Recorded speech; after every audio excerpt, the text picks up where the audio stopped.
ஒரு பாம்பு தச்சு வேலை நடக்கும் இடத்திற்குள் நுழைந்தது.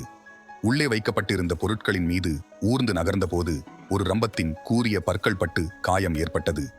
உடனே பாம்புக்கு எரிச்சலும் கோபமும் ஏற்பட்டு அந்த கூரான ரம்பத்தை கடித்தது.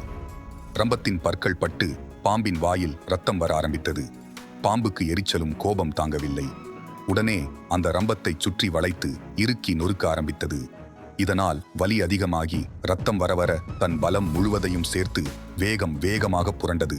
தனக்கு என்ன நடக்கிறது, நாம் என்ன செய்கிறோம் என்று யோசிக்கவோ நிதானிக்கவோ முடியாமல் கோப வெறியில் தொடர்ந்து இறுக்கிக் கொண்டே இருந்தது.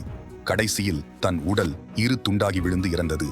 இதுபோலத்தான் நாமும் நமது வாழ்க்கையில் மற்றவர்களிடம் தேவையற்ற வார்த்தைகளை வெளிப்படுத்துகிறோம். கோபத்தில் எதையும் யோசிக்காமல் செயல்படுகிறோம். கோபத்தில் தடுமாறி நிதானமிழந்து பதட்டம், மன அழுத்தம் இவற்றில் சிக்கிக்கொள்கிறோம்.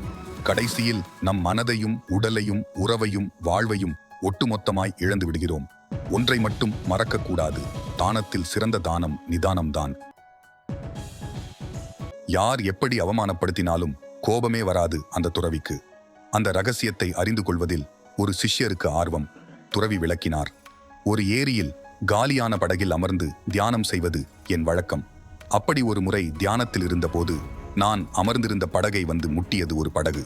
இப்படி அஜாக்கிரதையாக முட்டவிட்டது யார் என்று கோபமாக கண்களை திறந்து பார்த்தால் அது வெற்றுப்படகு. காற்றுக்கு அசைந்து அசைந்து வந்து மோதியிருக்கிறது. என் கோபத்தினை அந்த வெற்றுப்படகிடம் காட்டி என்ன பயன்?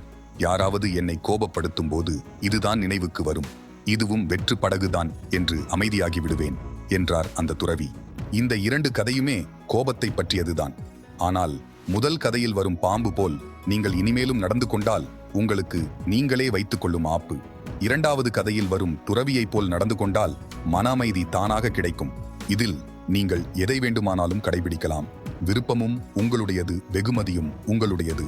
நீங்கள் மன அமைதியுடன் வாழ என் வாழ்த்துக்கள்.